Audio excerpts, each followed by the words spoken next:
Hello viewers, আজ আমি class 8-এর ভূগোলের প্রথম অধ্যায় পৃথিবীর অন্দরমহল চ্যাপ্টার থেকে ইম্পর্টেন্ট সাজেশন প্রশ্নগুলো বলে দেব। তো তোমরা কিন্তু চটপট খাতা পেন বার করে প্রশ্নোত্তরগুলো ভালো করে খাতায় নোট করে রাখবে, ঠিক আছে? তোমাদের প্রথম ইউনিট টেস্টে কিন্তু এই চ্যাপ্টারটা রয়েছে, আর এই চ্যাপ্টারটা আমি পড়াটা ভালো করে বুঝিয়ে দিয়েছি। যে বা যারা দেখো তারা কিন্তু অবশ্যই আমার চ্যানেলে এসে প্লেলিস্টে গিয়ে ক্লাস 8 ফলো করবে, সেখানে পরপর সমস্ত ভিডিও পেয়ে যাবে, ঠিক আছে? ভূগোল ছাড়া অন্যান্য সাবজেক্টের ভিডিওগুলোও দেওয়া রয়েছে।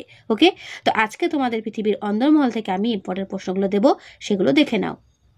প্রথম প্রশ্ন, পৃথিবীর গভীরতম খনি রবিনসন দ্বীপের যে গভীরতা সেটি কত? উত্তর হচ্ছে 3 থেকে 4 কিমি। তারপরের প্রশ্ন, পৃথিবীর গভীরতম কৃত্রিম গর্তের গভীরতা কত? সেটা হচ্ছে 12 কিমি। পৃথিবীর গভীরতম কৃত্রিম গর্ত কোথায় অবস্থিত? উত্তর হবে রাশিয়ার কোলা উপদ্বীপে।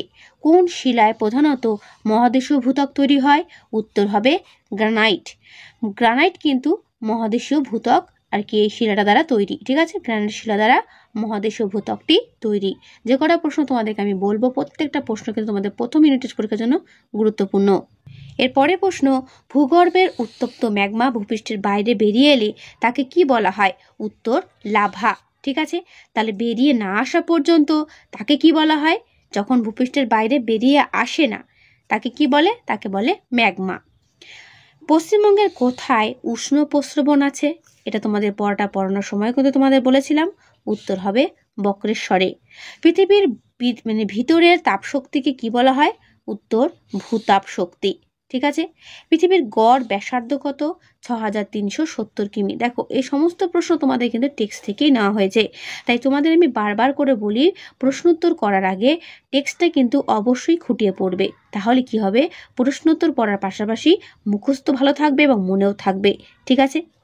এরপরে দেখো প্রশ্ন, মহাদেশীয় ভূত্বকের অপর নাম কি? মহাদেশীয় ভূত্বকের অপর নাম শিয়াল। আর মহাসাগরীয় ভূত্বকের অপর নাম কি? উত্তর হবে সীমা। প্রশ্ন আসে শিয়াল সীমা কি? ঘুরিয়ে উত্তর এভাবেই লিখবে। ম্যাগনেসিয়াম আর অ্যালুমিনিয়ামের মধ্যে কোনটা বেশি ভারী? দেখো, ম্যাগনেসিয়াম হচ্ছে সব থেকে বেশি ভারী। এর পরের প্রশ্ন, অ্যাপেলের কোন অংশ ভূত্বকের সঙ্গে তুলনীয়? উত্তর হবে খোসা। খোসাটা কিন্তু ভূত্বকের সঙ্গে তুলনীয়। আপেলের কোন অংশ গুরুমণ্ডলের সঙ্গে তুলনীয়? উত্তর হবে শ্বাস অংশ। আমরা জানি পৃথিবীর অভ্যন্তর 3টি ভাগে বিভক্ত, সেটা কি? ভূত্বক, গুরুমণ্ডল, কেন্দ্রমণ্ডল। সেইটাকেই একটা ফলের আপেলের সঙ্গে তুলনা করে বলা হচ্ছে। আপেলের কোন অংশ কেন্দ্রমণ্ডলের সঙ্গে তুলনীয়? উত্তর বীজ বা দানা, ঠিক আছে? তারপরে প্রশ্ন, পৃথিবীর কেন্দ্রের উষ্ণতা কত? 5000 ডিগ্রি সেলসিয়াস। দেখো, শর্ট প্রশ্নগুলো ভালো করে করবে, প্রত্যেকেই বলা হচ্ছে, কারণ তোমাদের প্রথম পরীক্ষা কিন্তু 15 নম্বরের মধ্যে হবে। সেখানে বড় প্রশ্ন থাকবে একটা কি দুটো, আর বেশিরভাগ থাকবে শর্ট প্রশ্ন। তাই তোমাদের সবাইকে আমি সাজেস্ট করব শর্ট প্রশ্নগুলো ভালো করে তৈরি করবে। সেই জন্য কি করতে হবে? টেক্সটটা আগে খুঁটিয়ে পড়ে তারপরে প্রশ্নগুলো তৈরি করে ফেলতে হবে, ঠিক আছে? তারপর কেন্দ্রমণ্ডল স্তরটিকে কি বলা হয়? উত্তর বলা হয় নিফে। নিকেল আর ফেরাস দ্বারা গঠিত। ফেরাস মানে হচ্ছে লোহা, ঠিক আছে? এরপরের প্রশ্ন, লেহম্যান বিযুক্তি রেখা কোন দুটি স্তরকে পৃথক করেছে? পড়াটা পড়ানোর সময় বলেছিলাম, আরেকবার বলছি, প্রত্যেকটা বিযুক্তি রেখা ভালো করে পড়বে এবং কোথায় অবস্থিত রয়েছে সেটাও ভালো করে পড়বে। তোমাদের বইয়ে দেখবে একটা ছবি দেওয়া আছে, সেই ছবিটা ভালো করে প্র্যাকটিস করবে, নাম সহ, দেখবে এই বিযুক্তি রেখাগুলো মনে থাকবে। তো এখানে যে প্রশ্নটা আছে, লেহম্যান বিযুক্তি রেখা কোন দুটো স্তরকে পৃথক করেছে? উত্তর হবে বহিঃকেন্দ্রমণ্ডল ও অন্তঃকেন্দ্রমণ্ডল। এরপরে প্রশ্ন, গুরুমণ্ডল ও কেন্দ্রমণ্ডলের মাঝে কোন বিযুক্তি রেখা আছে? উত্তর হবে গুটেনবার্গ বিযুক্তি রেখা। তোমাদের পরীক্ষাতে কিন্তু বিযুক্তি রেখা থেকে প্রশ্ন দেবেই, সুতরাং কিন্তু প্রত্যেকটা প্রশ্ন ভালো করে করবে। এরপরে প্রশ্ন, কেন্দ্রস্থলের গড় ঘনত্ব কত? 9.1 to 13.1 গ্রাম পার ঘন সিসি। পৃথিবীর কোন স্তরটি সবচেয়ে বেশি অংশ জুড়ে অবস্থান করছে? উত্তর হবে গুরুমণ্ডল, ঠিক আছে?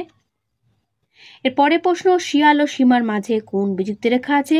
উত্তর হবে কনরাড বিযুক্তি রেখা। অথবা শিয়াল ও সীমা স্তরের মাঝে কোন রেখা আছে? উত্তর একই হবে, কনরাড।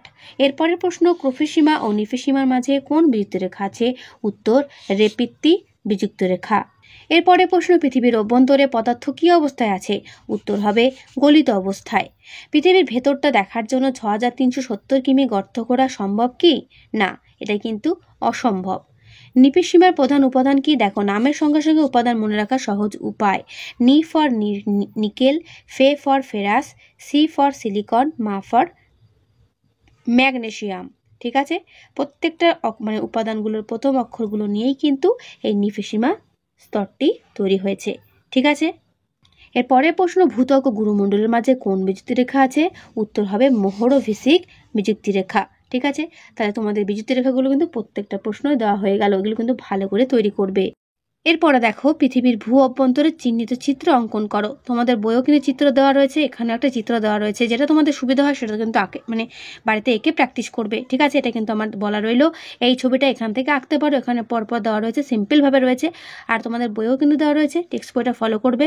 তোমাদের টেক্সট বইতে পাতা নম্বর দেখবে 6, সেখানে দেখবে লাস্ট মানে এই অধ্যায়ের আর কি লাস্ট পেজে আর কি, এখানে দেখবে এই ছবিটা, এইটা তোমাদের আমি আঁকতে বলেছিলাম পড়াটা পড়ানোর সময়। আবারও বলছি, এই ছবিটা কিন্তু ভালো করে প্র্যাকটিস করবে, তাহলে কি হবে, কোথায় কোন বিযুক্তি রেখা আছে ভালো করে মনে থাকবে। ঠিক আছে, তো পৃথিবীর অভ্যন্তরে চিহ্নিত চিত্রটা করবে।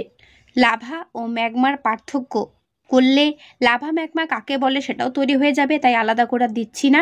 লাভা ম্যাগমার সংজ্ঞাটা এটা তোমরা ভালো করে করবে, একটা উত্তর মানে করলে বাকি প্রশ্ন উত্তরগুলো হয়ে যায়। ঠিক আছে, তাই লাভা ম্যাগমার পার্থক্যটা কিন্তু ভালো করে করবে। এর পরের পার্থক্য, ক্রোফের সীমা ও নিপের সীমার মধ্যে পার্থক্য, ভেরি ভেরি ইম্পর্টেন্ট, এটা ভালো করে করবে।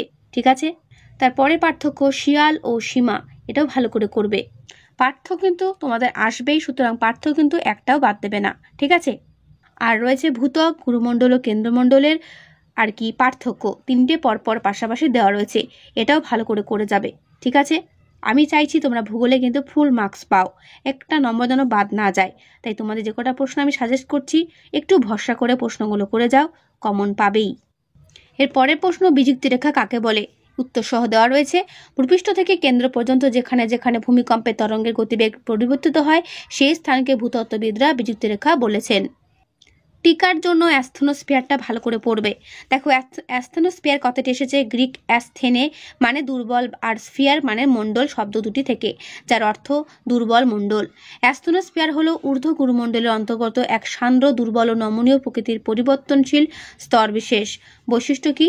বৈশিষ্ট্য হচ্ছে গভীরতা, প্রায় 200 কিলোমিটার গভীরতায় এই স্তরটি মূলত লোহা ও ম্যাগনেসিয়াম দ্বারা গঠিত। প্রকৃতি কেমন? প্রচণ্ড তাপমাত্রা ও চাপযুক্ত এই অঞ্চল স্থিতিস্থাপক ও সান্দ্র অবস্থায় আছে। উষ্ণতা কি? এই অঞ্চলে তেজস্ক্রিয় পদার্থ যেমন ইউরেনিয়াম, থোরিয়াম প্রভৃতি থাকার জন্য উষ্ণতা বৃদ্ধি পেয়ে শিলা গলনাঙ্কের কাছাকাছি থাকে। ভাসমান পাত বলছে, এই স্তরে ম্যাগমার পরিচলন স্রোতের সাহায্যে মহাদেশীয় ও মহাসাগরীয় পাত ভাসমান অবস্থায় চলমান রয়েছে। ভূকম্প তরঙ্গ কি? সান্দ্র অবস্থায় থাকার জন্য এই স্তরে পি ও এস তরঙ্গ তুলনামূলকভাবে ধীর গতি সম্পন্ন হয়। তার জন্য একে বলা হয় এলভিজেড বা লো ভেলোসিটি জোন। গুরুত্ব কি? না, অগ্নুৎপাত এই অ্যাস্থেনোস্ফিয়ার থেকে সংঘটিত হয় বলে একে ক্ষুব্ধমণ্ডল বলা হয়। ঠিক আছে, তাহলে অ্যাস্থেনোস্ফিয়ার টিকাটা কিন্তু ভালো করে করবে। ওকে, এই হলো তোমাদের এই অধ্যায় থেকে ইম্পর্টেন্ট প্রশ্ন। বাদবাকি পড়াগুলো তোমরা কিন্তু অবশ্যই টেক্সটটা খুঁটিয়ে পড়বে এবং আমার ভিডিওটা দেখে নেবে। সেটা তোমরা কোথায় পাবে আবার বলে দিচ্ছি, প্লেলিস্টে গিয়ে ক্লাস 8 ফলো করবে, সেখানে দেখবে পরপর সমস্ত ভিডিও দেওয়া রয়েছে। ওকে, তো আজকের ভিডিওটা কেমন লাগলো অবশ্যই কমেন্টে জানাবে, ভালো লাগলে লাইক ও বন্ধুদেরকে শেয়ার করতে ভুলবে না। তো আজকে দেখা হবে নেক্সট ভিডিওতে। ভালো থেকো সবাই, আর অবশ্যই কিন্তু মন দিয়ে পড়ো।